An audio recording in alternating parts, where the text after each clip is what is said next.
ഓം നമോ ഭഗവതേ വാസുദേവായ. ഗോവിന്ദനാമ സങ്കീർത്തനം ഗോവിന്ദ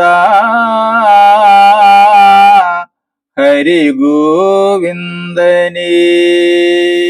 ഓം ശ്രീ ഗുരുവായൂരപ്പ അഖില ഗുരോ ഭഗവൻ നമസ്തേ.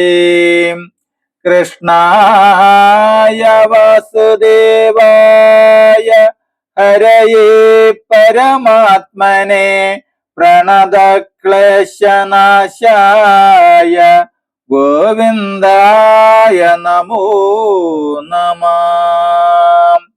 നമസ്തേ. ആത്മപ്രകാശം ചൊരിയുന്ന ഭാഗവത പാരായണത്തിലേക്ക് ഭക്ത്യാദരങ്ങളോടെ എല്ലാ പേർക്കും സ്വാഗതം. ശ്രീമദ് ഭാഗവതത്തിൽ ഏകാദശ സ്കന്ധത്തിൽ ഭക്തോത്തമനായ ഉദ്ധവരും ഭഗവാനും തമ്മിലുള്ള സംഭാഷണം കഥാസാരം തുടരുന്നു. ഓം നമോ ഭഗവതേ വാസുദേവായ. ഹരേ രാമ ഹരേ രാമ രാമ രാമ ഹരേ ഹരേ ഹരേ കൃഷ്ണ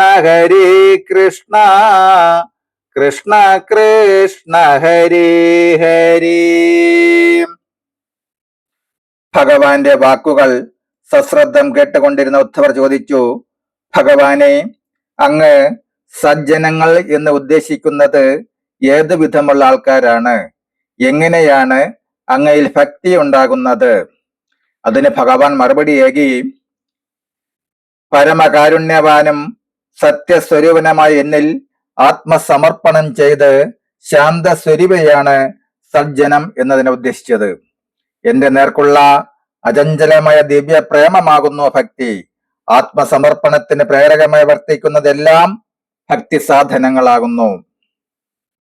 ലീലാശ്രവണം, നാമകീർത്തനം, രൂപധ്യാനം, നമസ്കാരം, അർച്ചന, വന്ദനം, ആത്മസമർപ്പണം എന്നിവയെല്ലാം ഈ വിഭാഗത്തിൽ പെടുന്നു.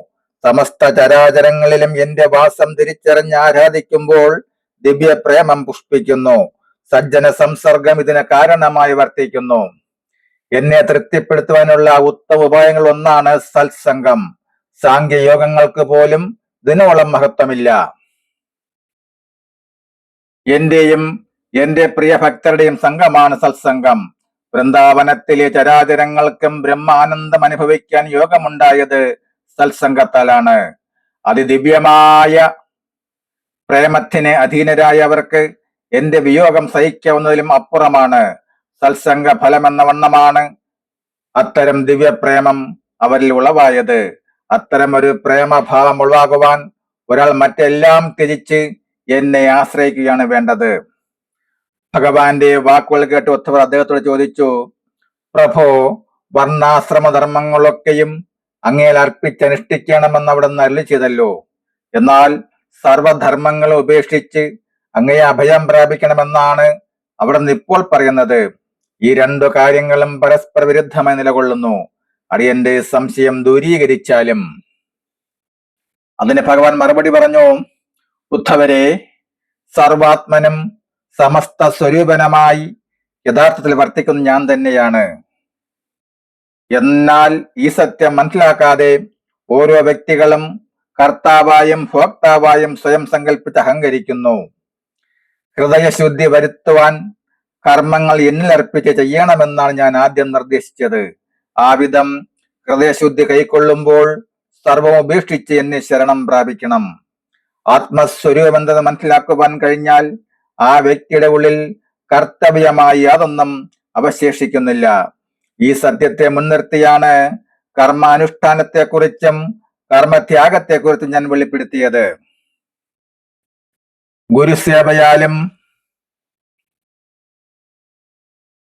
ഗുരുസേവയാലും ഏകാന്ത ഭക്തിയാലും മൂർച്ചപ്പെടുത്തിയ ജ്ഞാനമാകുന്ന വാൾ കൊണ്ട് അഹങ്കാര ഗ്രന്ഥിയെ ഇല്ലാതാക്കണം. അത് കഴിഞ്ഞാൽ ആ വാളിന് പ്രസക്തിയില്ല. ആത്മാവെന്നത് ആനന്ദ സ്വരൂപനാകുന്നു. ത്രിഗുണങ്ങളിൽ സാത്വിക ഗുണത്തെ വർദ്ധിപ്പിക്കുകയും രജോ തമോ ഗുണങ്ങളെ ഇല്ലാതാക്കുകയും ചെയ്യുമ്പോൾ ഈശ്വര പ്രേമമുണ്ടാകും. സാത്വിക കർമ്മങ്ങളാലും മന്ത്ര ധ്യാന അനുഷ്ഠാനങ്ങളാലും സാധ്യ ഗുണം വർദ്ധിക്കുമ്പോൾ സാക്ഷാത്കാരം ഉണ്ടാകുകയും ചെയ്യുന്നു. ജ്ഞാനമാകുന്ന അഗ്നിയിൽ എല്ലാ വാസനകളും ചാരമാകും. ഉദ്ധവർ ചോദിക്കുകയാണ്, വിഷയങ്ങൾ അനർത്ഥകാരികളാണെന്ന് തിരിച്ചറിഞ്ഞിട്ടും എന്തുകൊണ്ടാണ് ജീവികൾ അവയ്ക്ക് പിന്നാലെ പരക്കം പായുന്നത്? ഭഗവാൻ മറുപടിയേകി, ശരീരത്തിൽ മായയുടെ അഭിനിവേശമുണ്ടാകുമ്പോൾ മനസ്സിനെ രജോ ഗുണം ആക്രമിക്കുകയും അധീനപ്പെടുത്തുകയും ചെയ്യുന്നു. രജസ്സിൽ നിന്നും കാമങ്ങൾക്ക് കാരണമവർത്തിക്കുന്ന സങ്കല്പം ഉടലെടുക്കുന്നു. കാമമാണ് വിഷയാസക്തി ഉണ്ടാക്കുന്നത്. ഏതൊരുവനാണോ നിരന്തരം എന്നെ ധ്യാനിക്കുകയും സമസ്ത കർമ്മങ്ങളും എന്നിൽ അർപ്പിച്ച് ചെയ്യുകയും ചെയ്യുന്നത്, അവൻ രജസ്സിനെ നിയന്ത്രിക്കുവാൻ കഴിവുള്ളവനാകുന്നു. പണ്ട് സനകാദി കുമാരന്മാർ ബ്രഹ്മദേവനോട് ചോദിച്ചു, മനസ്സ് സ്വാഭാവികമായി വിഷയങ്ങളിൽ പ്രവേശിക്കുന്നു, വിഷയങ്ങൾ മനസ്സിലും പ്രവേശിക്കുന്നു. ഇങ്ങനെ സംഭവിക്കുമ്പോൾ മനസ്സും വിഷയവും എങ്ങനെയാണ് വേർപിരിയുന്നത്? സനകാദി കുമാരന്മാരുടെ ചോദ്യത്തിന് ശരിയായ ഉത്തരമാകുവാൻ ബ്രഹ്മദേവന് കഴിഞ്ഞില്ല. അദ്ദേഹം ആ ക്ഷണം തന്നെ എന്നെ ധ്യാനിക്കുകയും അവരുടെ മുന്നിൽ ഒരു ഹംസത്തിന്റെ രൂപത്തിൽ ഞാൻ പ്രത്യക്ഷനാകുകയും ചെയ്യുന്നു. ഹംസമായി പ്രത്യക്ഷപ്പെട്ട ഞാൻ ആരാണെന്ന് സനകാദി കുമാരന്മാർ ആരാഞ്ഞു. അതിന് ഞാൻ മറുപടിയേകി, എപ്പോഴാണോ ആത്മജ്ഞാനം ഉണ്ടാകുന്നത് അപ്പോൾ മനസ്സ് വിഷയങ്ങളിൽ നിന്നും പിന്മാറുന്നു. വിഷയങ്ങൾ ഒരിക്കലും വാസനാരൂപത്തിൽ മനസ്സിൽ കടക്കുകയില്ലെന്ന് അവരെ ബോധ്യപ്പെടുത്തുവാനായി ഞാൻ അവർക്ക് ആത്മതത്വം ഉപദേശിച്ചു. ആ വിശദീകരണത്തിൽ ആനന്ദഭദ്ര സനകാദികളെ അനുഗ്രഹിച്ച ശേഷം ഞാൻ അവിടെ നിന്ന് അപ്രത്യക്ഷനായി. ഉദ്ധവർ വീണ്ടും ഭഗവാനോട് ആരാഞ്ഞു, അല്ലയോ ഭഗവാനെ, ഋഷിവര്യന്മാർ ശ്രേയസ്കരങ്ങളായ പല കാര്യങ്ങളും പറയാറുണ്ട്. എന്നാൽ അവയിൽ ഏറ്റവും പ്രധാനപ്പെട്ട ഏതാണ്? അതോ ആ പറയുന്നവയെല്ലാം ഒരുപോലെ പ്രാധാന്യം അർഹിക്കുന്നവയാണോ? ഭഗവാൻ മറുപടിയേകി, ആ ഭാഗം തുടരും നാളെ. ഹരേ രാമ ഹരേ രാമ രാമ രാമ ഹരേ ഹരേ,